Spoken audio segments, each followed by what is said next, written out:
NCP नेता राम अवतार जग्गी हत्याकांड मामला। अमित जोगी पहुंचे हैं सुप्रीम कोर्ट। सुप्रीम कोर्ट में अमित जोगी ने लगाई याचिका, हाई कोर्ट के आदेश पर रोक लगाने की मांग की है। हाई कोर्ट ने जग्गी हत्याकांड में आपको बता दें कि अमित जोगी को दोषी करार दिया है। पूर्व सीएम अजीत जोगी के बेटे हैं अमित जोगी।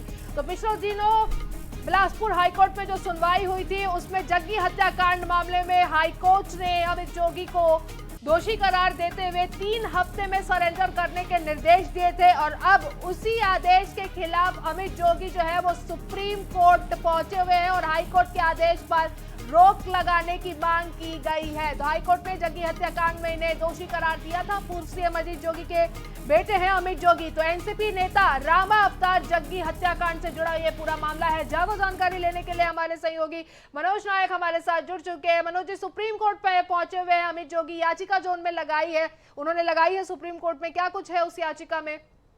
जी देखिए, 2 अप्रैल को जग्गी हत्याकांड मामले में हाई कोर्ट में सीबीआई की अपील पर महत्वपूर्ण सुनवाई हुई थी और इसमें हाई कोर्ट ने अमित जोगी को दोषी करार देते हुए उन्हें 3 हफ्ते के भीतर जो है कोर्ट में सरेंडर करने के आदेश दिए हैं। और इससे पहले ही अमित जोगी दिल्ली पहुंचे हुए थे। वहां वे अपने कानूनी जो विशेषज्ञ हैं उनसे सलाह ले रहे थे और 1 अप्रैल को ही उन्होंने सुप्रीम कोर्ट में हाई कोर्ट के संभावित फैसले और हाई कोर्ट की कार्रवाई पर रोक लगाने के लिए अपनी याचिका दायर कर दी थी। हालांकि अभी सुनवाई की तारीख तय नहीं हुई है। दूरभाष पर अमित जोगी से भी चर्चा हुई तो उन्होंने बताया कि उनके द्वारा याचिका दायर की जा चुकी है, क्योंकि जिस प्रकार से हाई कोर्ट में पूरा फैसला हुआ, जिस प्रकार से उनके पक्ष को नहीं सुना गया, तो निश्चित रूप से उनका कहना था कि उनके साथ अन्याय हुआ है और उन्होंने अपनी याचिका सुप्रीम कोर्ट में लगा दी है। तो बिल्कुल सुप्रीम कोर्ट में याचिका जो है वो अमित जोगी ने लगा दी है। मनोज जी, आगे की अगर हम बात करें तो आगे किस तरीके की इस पूरे मामले पर कार्रवाई देखने को मिलेगी? क्योंकि जब पहले इस पे सुनवाई हुई थी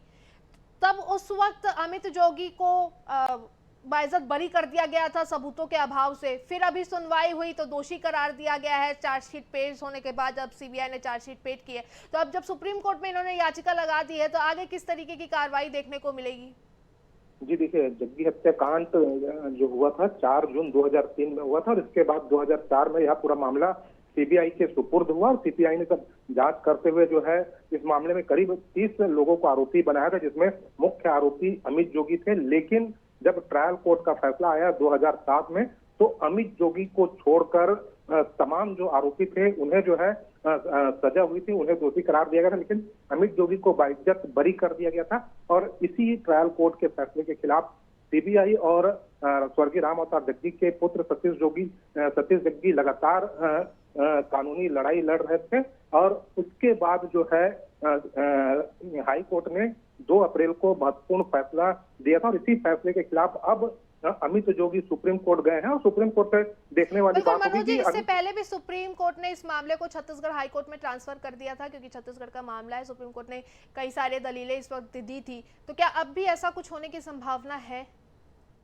निश्चित रूप से अब सुप्रीम कोर्ट में भी जो अमित जोगी के वकील हैं वे अमित जोगी की ओर से पक्ष रखेंगे और ट्रायल कोर्ट के जो तमाम जो ट्रायल हुए थे, तमाम जो दलीलें थी, उन तमाम दलीलों को एक बार फिर जो है अब सुप्रीम कोर्ट के समक्ष जो है अमित जोगी की ओर से रखा जाएगा और इसके बाद देखने वाली बात होगी कि सुप्रीम कोर्ट इस पर क्या फैसला देता है। बिल्कुल मनोज जी, लेकिन जो हाई कोर्ट में जिस तरीके से जो सुनवाई हुई, सीबीआई की तरफ से जो दलीलें पेश की गई और जो चार्जशीट पेश किया गया, उसी के आधार पर अमित जोगी को जो है वो दोषी करार दिया गया है और अब सुप्रीम कोर्ट में याचिका भी इनकी तरफ से लग गई है। तो क्या कयास लगाए, कितनी संभावना है कि इनकी मुश्किलें जो है वो कम होंगी या मुश्किलें और बढ़ेंगी? जी निश्चित रूप से यदि आज के दौर में देखें तो आज की तारीख में कहीं ना कहीं अमित जोगी संकट से घिरे हुए हैं, मुश्किलों में है, क्योंकि हाई कोर्ट ने उन्हें 3 सप्ताह का समय दिया। 3 सप्ताह के भीतर उन्हें हर हाल में सरेंडर करना है और इससे पहले ही उन्होंने 1 अप्रैल को अपनी याचिका सुप्रीम कोर्ट में लगा दी थी। तो निश्चित रूप से जब अब सुप्रीम कोर्ट में तारीख तय होगी, यदि इसी बीच 3 हफ्ते के अंदर यदि तारीख तय हो जाती है और इन 3 हफ्ते के भीतर ही सुप्रीम कोर्ट कोई निर्णय कर देता है तो निश्चित रूप से यही देखने वाली बात होगी कि अमित जोगी को राहत मिलती है या उनकी मुसीबत बनी रहती है। तो बिल्कुल ये देखने वाली तो बात होगी ही, लेकिन फिलहाल जो है अमित जोगी सुप्रीम कोर्ट पहुंच चुके हैं, याचिका उन्होंने लगा दी है। तमाम जानकारी के लिए मनोज जी शुक्रिया आपका। तो हाईकोर्ट के आदेश पर रोक लगाने की मांग अमित जोगी ने कर दी है। हाईकोर्ट ने जग्गी हत्याकांड में अमित जोगी को दोषी करार दिया है। पूर्व सीएम अजीत जोगी के बेटे हैं अमित जोगी। एनसीपी नेता राम अवतार जग्गी हत्याकांड से जुड़ा यह पूरा मामला है और आपको बता दें कि अमित जोगी जो है वो सुप्रीम कोर्ट पहुंच चुके हैं।